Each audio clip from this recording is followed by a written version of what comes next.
Today we are at Ginza in Tokyo. Ginza is known as High Street in Tokyo, so there are many freestanding luxury brands like Hermes, Louis Vuitton, Cartier, Chanel, and Tiffany, etc.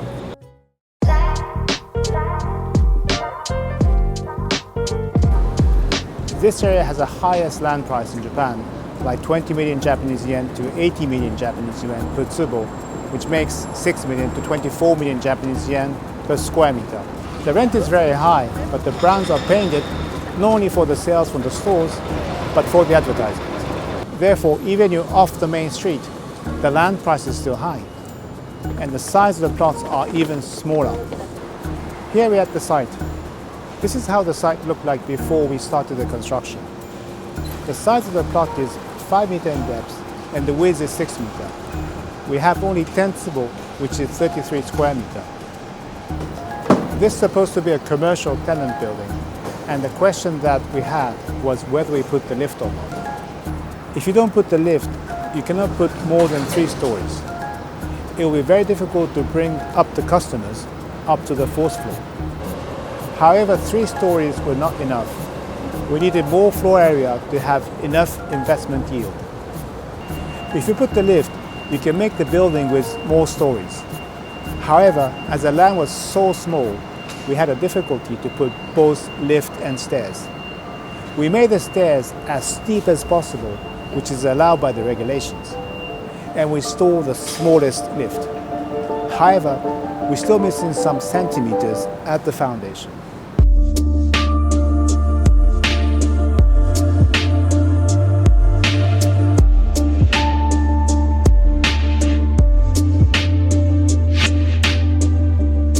There's another disadvantage for the lift option.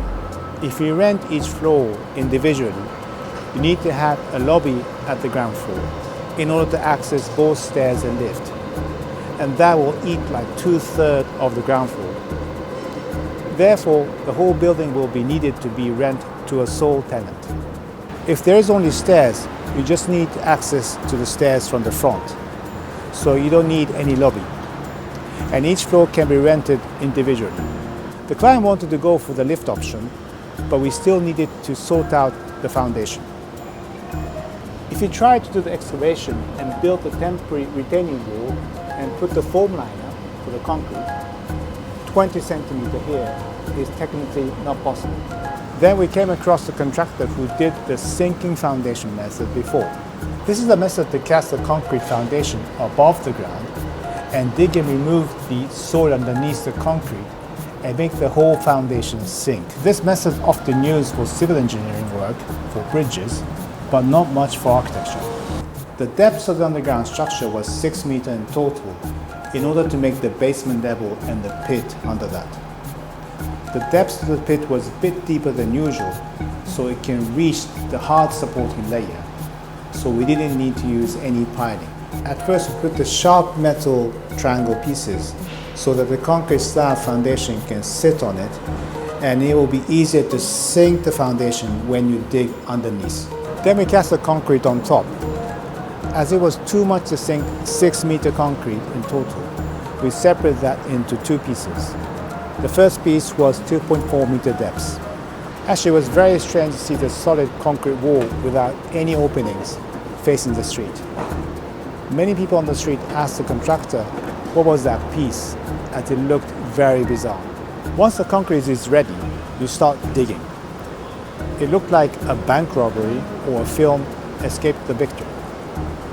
We dig during the day and remove the soil at night. In fact, the procedure is very low tech, so sometimes it drops 30 centimeters in a second, or it can take 2 weeks to drop the 30 centimeters.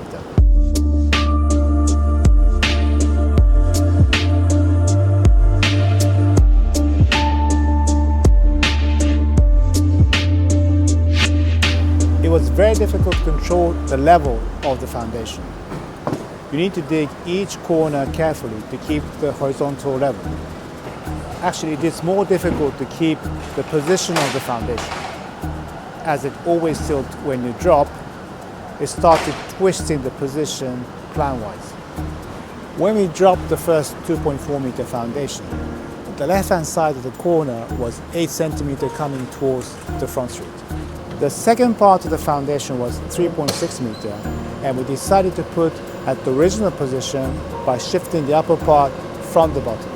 However, this time we cannot reposition anymore, as a steel post need to be within the concrete, and that will fix the upper part steel structure position. For the second phase, we use a 3-dimensional survey in order to monitor the position. As we were dropping the second part, there was an unfortunate incident happened. The adjacent building started tilting. Obviously, this was related to our underground works. We knew that the adjacent building is 70 years old, 3 stories timber structure building. But we didn't know that this building didn't have any foundation.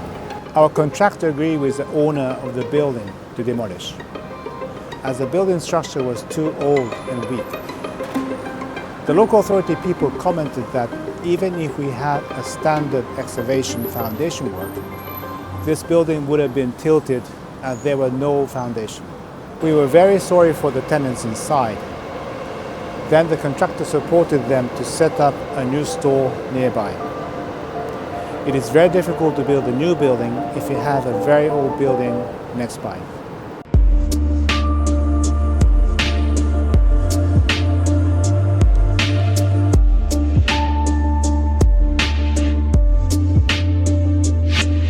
After 1 year since we started the digging, we managed to complete the foundation. We managed to level the horizontal, but again, the left corner of the building was 8.2 centimeters close to the street.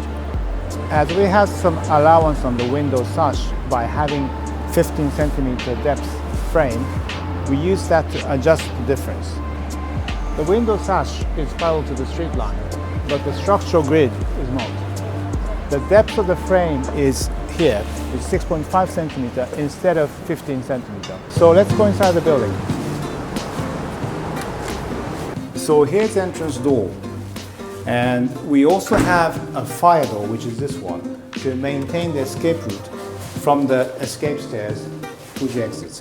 So this fire door will be closed like this. So this is the fire door. And here we have the lift for 4 persons, which is very, very small.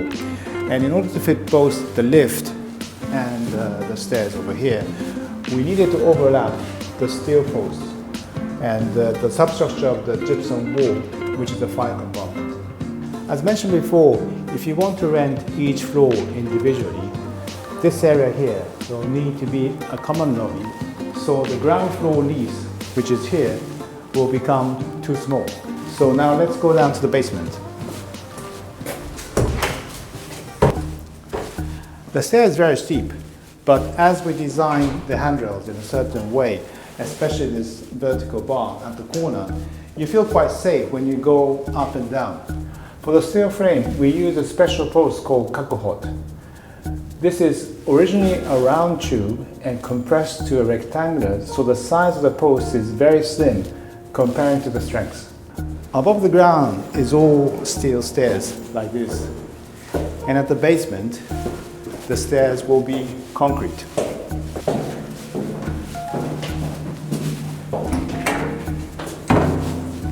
So now we're at the basement. The function of the basement is for the services and the storage. All the electrical intakes are in here too. And if this building will be used as a restaurant, you can use here for a wine setup. As the width of the plot is not wide, we only have 40 centimeters left on the side, and that was used for water intake.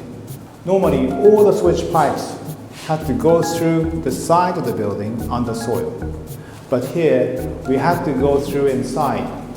And those are the catch basins. Those basins are normally outside because it will be smelly when you open them. We thought about how to solve this problem. Let's go back again to the ground floor.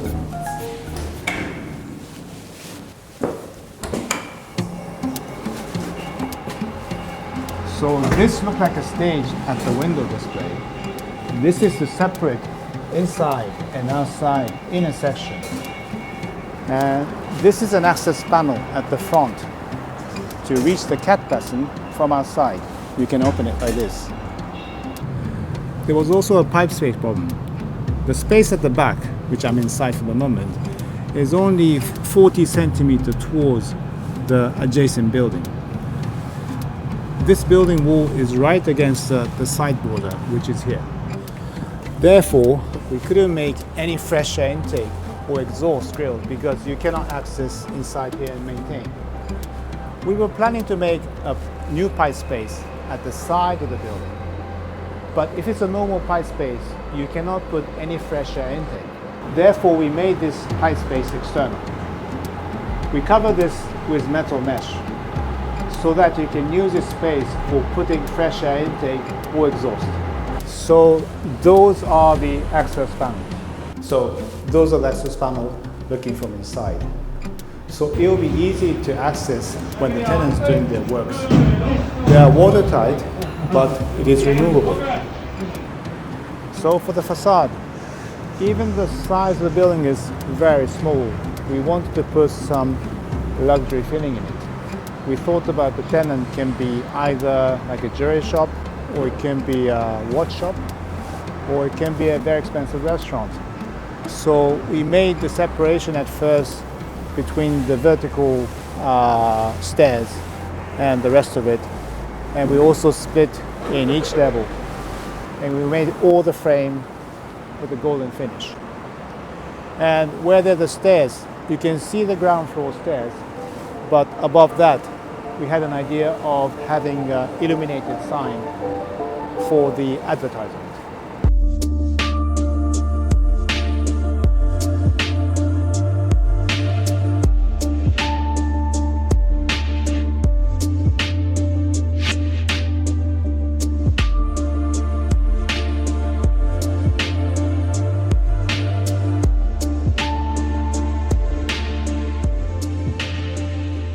So let's go upstairs.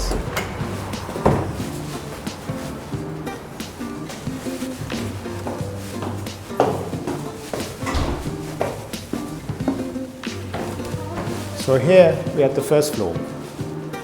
This is the largest room as there's no fire compartment passage like ground floor, neither the escape balcony which you need from the second floor. There are the access panels that I mentioned earlier. So let's go further up.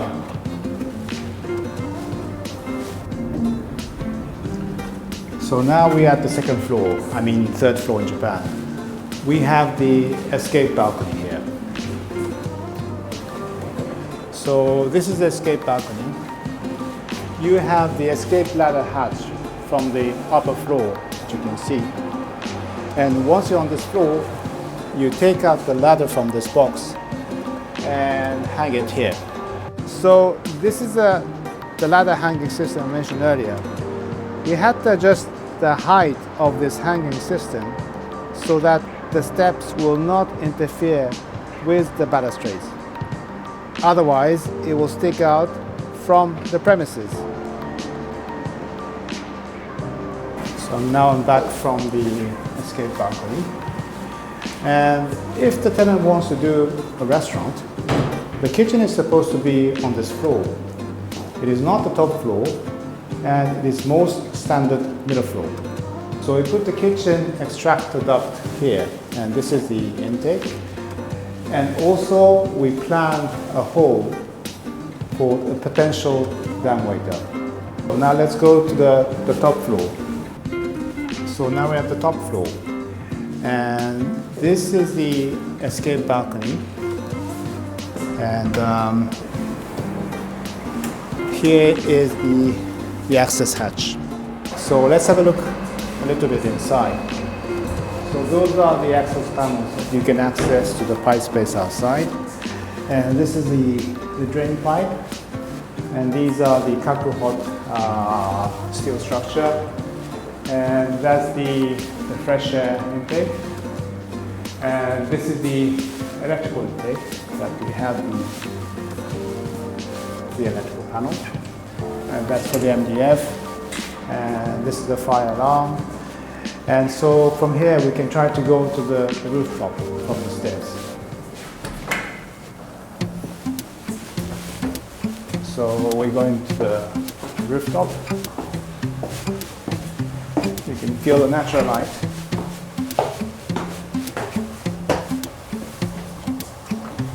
And here we go. Sorry, the exit door is quite low because we had the 20-meter height restriction because we wanted to avoid having a lighting rod for this building. So the top floor is for the services. For example, this is a kitchen extractor duct coming from the lower floor, and you're supposed to put the extractor machine here. And we also have some foundation for the air conditioning units as well. And I also want to show you something that this is a metal mesh for the external pipe space. So you can have a look all the fresh air intakes and the pipes, etc. inside. In fact, here's an interesting view from the top. You can see all the services of each building around. So our client loved this kind of view.